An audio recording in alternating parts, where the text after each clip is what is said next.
Bienvenidos a esta nueva emisión de Q9.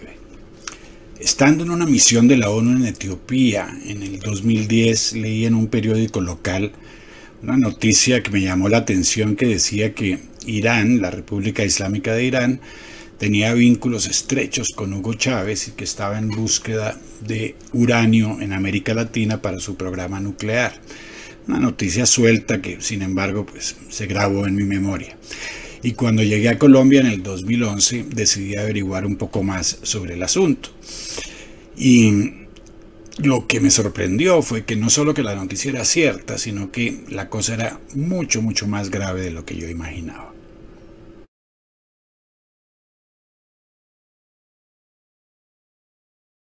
Poco a poco fui descubriendo la importancia de la presencia de la República Islámica de Irán y de su brazo derecho Hezbollah, no solo en Venezuela, sino en prácticamente toda la región, entre el Brasil, Argentina y Paraguay, en Centroamérica y en nuestro mar Caribe.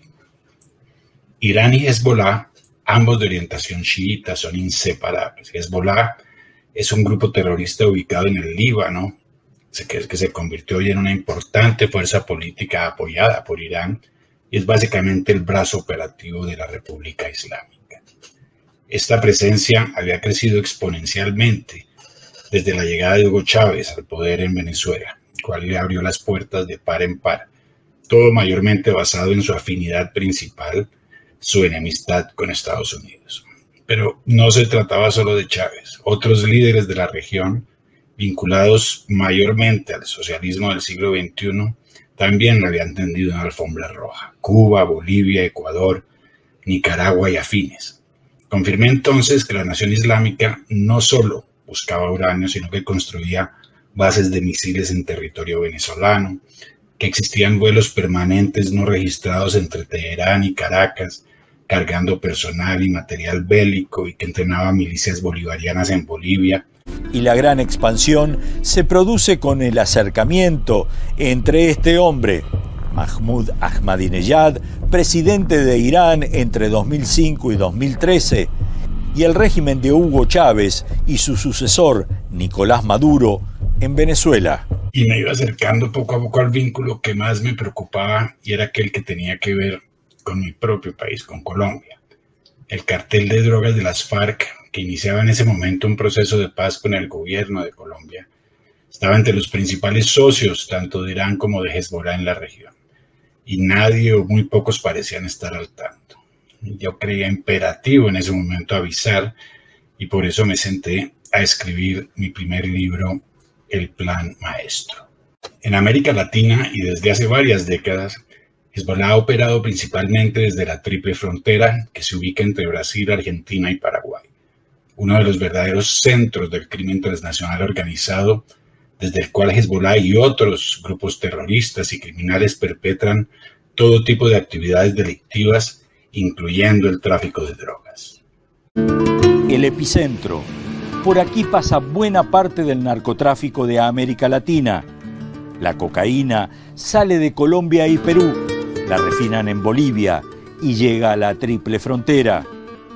En muchos casos sigue camino a San Pablo. En otros, baja por el Paraná para ser embarcada en algún buque sojero hacia Europa.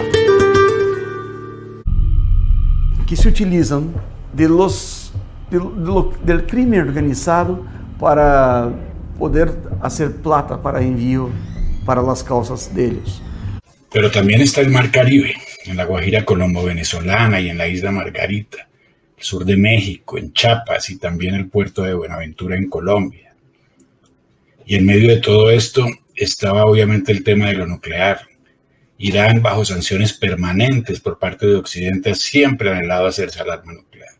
De ahí la búsqueda de uranio en la región y los vínculos con el gobierno de Argentina, uno de los más adelantados en temas de energía nuclear pacífica.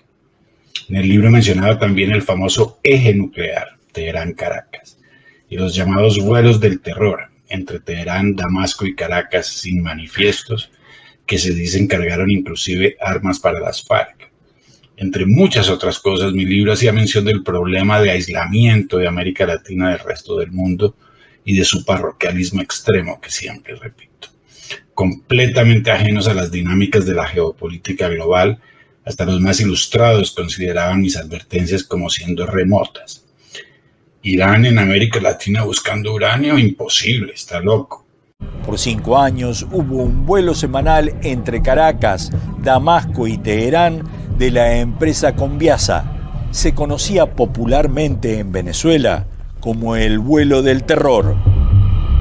Poco después de la publicación de mi libro, se supo del supuesto suicidio del fiscal argentino Alberto Nisman, el cual yo había mencionado en el libro. Este investigaba la participación de Irán y Hezbollah en los atentados al centro judío AMIA en Buenos Aires en 1994, donde habían muerto muchas personas. El hecho es que, en medio de una historia muy oscura con respecto a las relaciones del gobierno de Cristina Kirchner con Irán, como dicen muchos, lo suicidaron un día antes de declarar ante las Cortes. Lo grave es lo que referencian autoridades colombianas en el documento de Nisman al declarar que algunas de estas personas fueron entrenadas por el régimen musulmán en terrorismo. El fiscal era quien investigaba el atentado contra la mutual judía AMIA en Buenos Aires en 1994. Después me enteré que Hezbollah y otros grupos vinculados con el crimen transnacional organizado financiaban de manera creciente sus operaciones terroristas en otros continentes a través del tráfico de drogas y a través de sus estrechas relaciones con las FARC y otros carteles de droga. Cuando descubrí estos vínculos transcontinentales relacionados con el crimen transnacional organizado, pues comencé a investigar un poco más y eso me condujo a escribir mi segundo libro, Watch Your Backyard, en inglés. Estaba seguro de que no éramos solo nosotros los desinformados, sino de que el pueblo de los Estados Unidos tampoco tenía ni la más remota idea de lo que se cocinaba en su mal llamado patio trasero. Descubrí entonces el terrible nexo crimen-terror, el cual ya estaba siendo estudiado por varias agencias de seguridad de varios países, la conexión entre el narcotráfico y el terrorismo islámico. En 2007, Hezbollah creó un grupo especial para comercializar en Europa y Medio Oriente drogas provenientes de América Latina. Mencionaba entonces la famosa ruta A10, la ruta de la droga que conecta Venezuela, país que exporta la coca que produce mayormente Colombia, con África del Oeste. Y cómo esto había fortalecido el terrorismo islámico en esa región, desestabilizado la región e inundado la región de droga. Ya nacen los narco-yihadistas, personas involucradas tanto en la yihad, en la guerra santa, como en el tráfico de la droga que viene de América Latina. En fin, esta presencia de Hezbollah en nuestra región es un hecho, confirmado pues por muchos definitivamente, y a pesar de esto no parece tomarse ninguna medida al respecto. Y en este mapa, por ejemplo, que vamos a ver del Atlantic Council, pueden ver cuán extensa es la presencia de Hezbollah en la región y cómo se esparce a través de todo el subcontinente. Y como muchos venezolanos lo saben, el eslabón entre Hezbollah y Venezuela lo constituye principalmente Tarek al-Aissami, nada más y nada menos que el vicepresidente de la nación vecina, incluido por Estados Unidos en la lista de los 10 narcotraficantes más buscados. Este es el gran facilitador de las operaciones del grupo terrorista en la región. Inclusive ha entregado pasaportes diplomáticos a operativos de Hezbollah. Y ampliando el foco, escribiendo el segundo libro, me di cuenta de otras cosas. Por ejemplo, que el expresidente de Estados Unidos, Barack Obama, había decidido ignorar el tema de la presencia de Hezbollah, a pesar de haber sido avisado en nuestra región de la presencia de Hezbollah en Venezuela y en otros países, todo para no poner en peligro un acuerdo que estaba firmando con Irán, un acuerdo que ha sido muy controvertido. Ahora vemos cómo Hezbollah se pronuncia públicamente para apoyar al gobierno de Nicolás Maduro, lo cual no sorprende, obviamente, dado los grandes intereses que tiene el país vecino, incluyendo lucrativas actividades mineras. Y en lo que respecta a Colombia, la ambigüedad prima, como en muchos aspectos de su política exterior. No hace mucho, en enero del 2020, el gobierno de Colombia condenaba conjuntamente con Argentina y Estados Unidos la presencia de Hezbollah en la región. Ahora vemos que el tema surge de nuevo, después de la visita del presidente Duque a Israel, donde los representantes de Israel mencionan a Irán y a Hezbollah como un enemigo común. Esto fue después expresado en los mismos términos por el ministro de Defensa, para después ser corregido por el presidente Duque. El hecho es que, como mencioné anteriormente, Irán y Hezbollah son indisociables. Hasta las caricaturas políticas que reflejan la sabiduría común y universal lo ilustran. Y mientras que podría ser comprensible que desde el punto de vista de la política exterior quiera mantener buenas relaciones con todos, pues, el haber denunciado la peligrosa presencia de Hezbollah, a mi modo de ver, exige también que se le pidan explicaciones al gobierno de Irán, su principal patrocinador, en cuanto a esta presencia, pero no, como siempre, con Dios y con el diablo.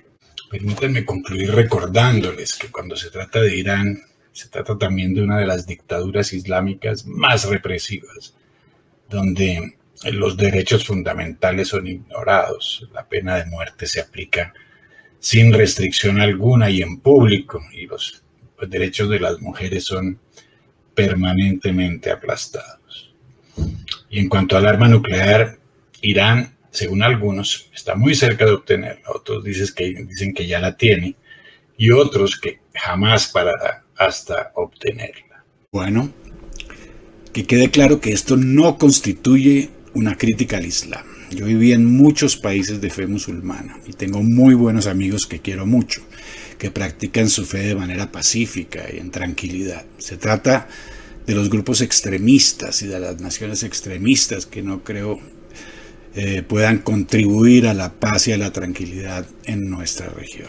A mi modo de ver, la geopolítica hay que verla desde dos ángulos fundamentalmente. De la altitud, ¿no es cierto?, para ver las cosas con cierta perspectiva, y el de la longitud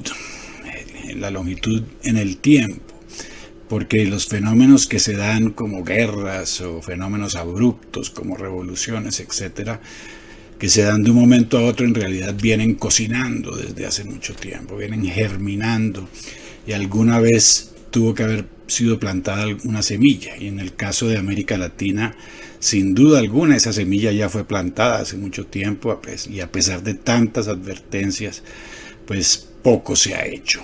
Y seguirá creciendo si nuestros gobiernos siguen jugando con la realidad. Muchísimas gracias de nuevo y nos vemos la semana entrante.